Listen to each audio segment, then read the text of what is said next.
All right. So Instagram is right now telling all of my followers that we're here, that we're ready to talk about happiness and gratitude. It's going to be a great evening. I see people are starting to join. Welcome. I'm so glad you're here. We'll wait just a few minutes, but as we get rolling here, I wanted to talk a little bit about what we're doing and why we're here. We're going to be doing these regular twice a month Instagram lives to talk about happiness and how we increase happiness and how you can increase happiness, stop blocking your own happiness and create more happiness for yourself. So hello, I see more people joining. I'm so excited. I figured no one would come to this first one. So yay! I'm glad to see you here. I'll tell you a little bit about myself before we really get started. So I'm Aimee Bucher. I'm a coach. I work with individuals and groups and companies and people just to help increase happiness. I have small group tribes called Energy Tribes. The next one is starting in 4 weeks on September 7th. I'm very excited about that. It's a 12-week small group guided coaching experience. Here's the workbook that we use. And we focus on relationships and boundaries and core values and energy. And it's an amazing 12 weeks. The tribes that I've had so far have been fantastic. But tonight we are talking about happiness and ways that you can increase happiness. And before we jump in, I want to talk about, make sure we have a common definition of happiness because there are different ways to define happiness.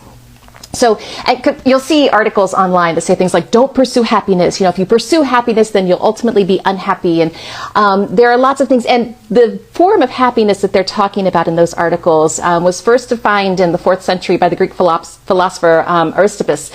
And he defined happiness as pleasure. The more pleasure you have, the happier you are. So you want a pleasure-pain balance where pleasure outweighs pain. And that's the word was hedonia, which you might know as hedonism, the pursuit of pleasure. And yes, we know if you pursue only pleasure in life, then you are going to be deeply unhappy at some point because it's a very shallow pursuit. Pleasure is important, but if that's the whole core of your happiness, it's not going to last very long. So when Aristotle came along later in the century, he defined happiness as eudaimonia, which is pleasure along with purpose and meaning. And this is the form of our modern day understanding of happiness. When psychologists talk about happiness, they're really talking about eudaimonia. So pleasure in your life along with purpose and meaning in your life. And that's the type of happiness that I talk about. And happiness is not... The other part of what I talk about, happiness is not something that comes from external sources. The external sources can absolutely expand or contract your happiness. The people in your lives, the situations, they can expand and make your happiness greater, and they can contract and make your happiness smaller. But ultimately, the core of your happiness comes from within you. And so in these Instagram lives, I want to talk about ways that you can increase your internal happiness, ways that you can stop blocking your own happiness, because we all self-sabotage. This is a common thing. We all do it. We all keep our happiness from really welling up within ourselves. So I want to talk about ways that you can increase and ways that you can keep it from decreasing within you. And tonight, I want to talk about if there was a magic bullet to happiness, if there was a secret sauce, if there was some quick fix, some get rich quick scheme for happiness, it's gratitude. And lots of people have talked about this, and there's lots of data that shows us gratitude is the fastest way to increase your happiness and one of the most effective ways. It's brilliant. It really is. So I want to talk about how gratitude works in our brains. But first, I want to share a story. I have my own very powerful story of how gratitude really dramatically impacted my life. So in 2017, about halfway through the year, in June of 2017, I got divorced. 7 days later, on a Wednesday at 10 a.m., I got fired from my job. Within a 7-day period, these two major events happened. So after I got fired, I'm driving away from the office, and I'm not feeling really any of the emotions yet. There's a lot of emotions. It wasn't entirely unexpected, but there's still a sense of shock when something major like that happens. And so at this point, I have all of my emotions are just shoved down deep inside me, and I'm not feeling anything. I'm in a little bit of a fog, and all I can think is, well, what am I going to do with the rest of my day? I don't have a job. Like, what am I going to do? And I had a little moment, a little flash. I'm like, oh, I need a computer. I didn't have my own computer at the time. I no longer had my work computer. So I took a right and I headed toward the Apple store. It was about an hour away from where I worked. And so I'm driving along. I'm still not feeling anything. I'm still, all of my emotions are shoved down inside. I'm driving along in this sort of haze and look at my rearview mirror. Sure enough, I see the lights, the blue and red lights flashing. So a couple 4-letter words popped out. I pull over to the side of the road and the cop comes swaggering up to my car. He says, hey, where are you headed in such a hurry? I don't know why they do that, but at that moment, all of the emotions, all of those feelings that I had shoved way down deep inside of me, they erupted.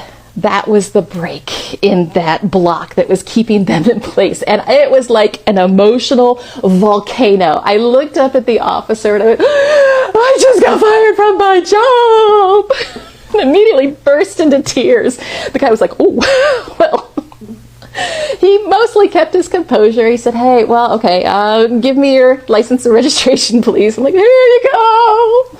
He takes them. He goes back to his car. I have no sense of time at this point. I am full on ugly crying. I am feeling every emotion that I have ever felt in my life. He might have been back there 30 seconds. He might have been back there 3 years. I don't know. No sense of time at this point. I'm just wet everywhere and feeling all of this stuff. And he comes back to the car and he says, ma'am, looks like you're having kind of a rough day. I'm like, I am. I can laugh about it now. At the time, I didn't laugh. But he says, listen, I'm just going to let you off with a warning, but please be careful, okay? I'm like, oh, I will. You're my best friend. I think I said, I love you. I'm not sure. I know I told him he was my best friend. So anyway, he's like, just be safe, okay? So I get back on the road, I buy the computer. That night, I'm sitting at my table with my new computer and a glass of wine, and I'm petting my cat, and I'm downloading all the things that you download to set up a new computer, right? So I'm watching it 45%, 46%, 47%. And as I sit there and I watch these downloads, I just think, now what? You know, I have my kids, I have a mortgage, I don't have a husband, and I don't have a job. And in that moment, it hit me. I have a blank slate. I am 45 years old and I just got a do-over from the universe. I just got the chance to write a brand new story, to write the story, exactly the story that I want to write about my life. And I felt this immense amount of gratitude in that moment. And it was amazing to me. I was so excited to be divorced and fired. Wow, I couldn't believe how fortunate I was in that moment. Now, what I didn't understand was happening at the time was that my brain had defaulted to gratitude. And here's how it didn't happen naturally. It was actually very planned, and I didn't realize I had planned it. So if we rewind 6 months, go back to December of 2016, toward the end of the month, I was playing around on Pinterest and I came across this little graphic, and it was this funky little font at this jaunty angle, and it said, "Be obsessively grateful." And I thought, ooh, that's what I want to be. I want to be obsessively grateful. Like, I liked that so much in that moment. And I immediately posted it on Facebook and I said, I am going to post something every day in 2017 that I am grateful for. 2017 will be my year of gratefulness. And I put that out there, and then I immediately went, oh no, what have I done? But that's 365 things to be grateful for. That's a lot of gratitude, and I may have just set myself up for failure. But I'm a little bit competitive with myself, so I didn't want to fail. So I needed a plan. So what I do when I feel overwhelmed, and what I did in this case is I started a list I pulled out my phone. And I thought, okay, if I can come up with a few things that I'm grateful for, then if I have a day where I've got nothing, then I can pull something from my list and I'll be okay. So this is a way I can sort of pre-plan my gratitude, right? So I started looking around for things that I could add to my list. And by the time we got to January 1, I had like 8 or 9 things in my list. I'm like, all right, I'm a week out. We're good. I got this. I can do this. So day 1 of my year of gratefulness, I posted, I am grateful for fresh starts and new stories and a chance to take control of the narrative of my life. Little foreshadowing there that I didn't realize I was doing. But every day I'm looking for things that I can add to my list on my phone because I'm paranoid still that I'm not going to have enough things to be grateful for. Every day I'm looking, I'm adding to my list. Every day I'm posting something on Facebook. I'm grateful for hot cups of coffee. I'm grateful for my cat. I'm grateful for Motrin. I'm grateful for toilet paper. I'm grateful for a beautiful clear blue sky. I started having things every day that I could post, and it got easier and easier as I did it. And I got to the point where after a few months, I didn't need the list on my phone anymore. Like I might make a note about something that I wanted to remember so I could post it, but it wasn't a crutch anymore because my brain had it. My brain was constantly finding things I could be grateful for. And what I didn't realize that I was doing was I was creating this neural highway in my brain for gratitude. I was training my brain. So the way we learn information, the way we process information is it travels, these electrical impulses travel along neural pathways in the brain. And let me just say, I have like a 3rd grade understanding of neurology. So if I get this wrong, please, and you have a more understanding, just let me know. This is how I understand it works. And the more we practice something, the faster that information travels through our brain. So for example, if you read the English language, when you first started learning to read, you learned your letters. You learned this shape makes an A, and the A says A and A. And you would practice that. A says A and A, and over and over and over. And when you would see the word cat, you would say K, A, T. You would see the A, and you would think A says A or A. In this case, it says A. And you would continue to process that information over and over and over. And now, most likely, when you read, you don't think about the letter A at all. That information travels so fast in your brain that it's just automatic. It's default. And you can do the same thing with anything you focus on, like gratitude. You can create these highways where you don't have to think about it anymore. And the cool thing is the information that travels fastest in your brain is what we default to under stress.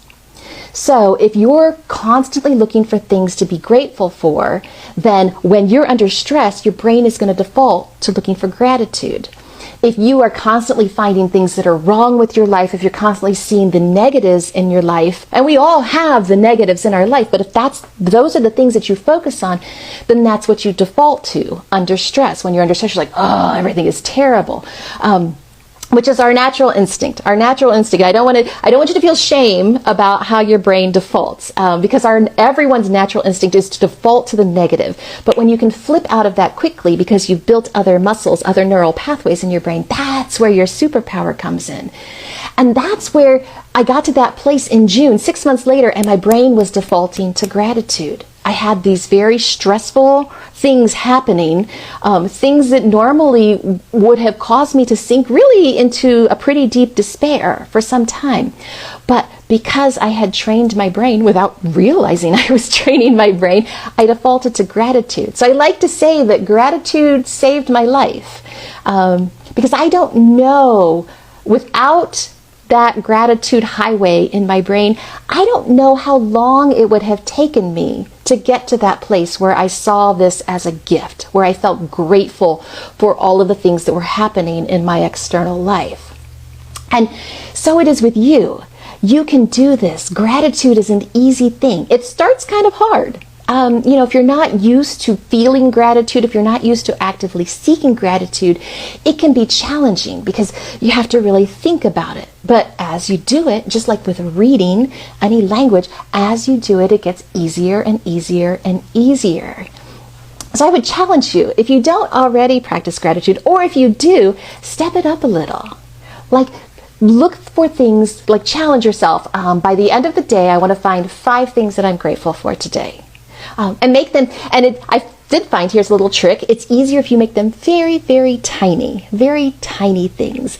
I am grateful for the color of the sky right now. I am grateful for how I'm feeling in this moment. I am grateful for those kind words that that person just said to me. If you say, I'm grateful for my family, you used up a whole bunch of gratitude all with one thing. So make it tiny. I'm grateful that this family member called me and remembered me on this day, and that was just felt really good. So I challenge you to find things to be grateful for. It really is the fastest way to increase that internal happiness. And all of us deserve to be happy. So if you have questions, if you have things you would like for me to talk about in future Instagram Lives, please leave a comment, leave a note, send me a message, reach out. I want to make these useful for you. These are just short little snippets about happiness and how you can be happier. So our next Instagram Live is going to be Wednesday, August 31st at 8 p.m. Eastern Time. And so thank you for joining me tonight. And I want you to remember one thing. If you remember nothing else, I want you to remember this one thing. You deserve happiness. No matter what people have told you, no matter what you've done or what regrets you have in life, no matter what negative beliefs you have internalized about yourself, you deserve happiness. Thank you. Good night.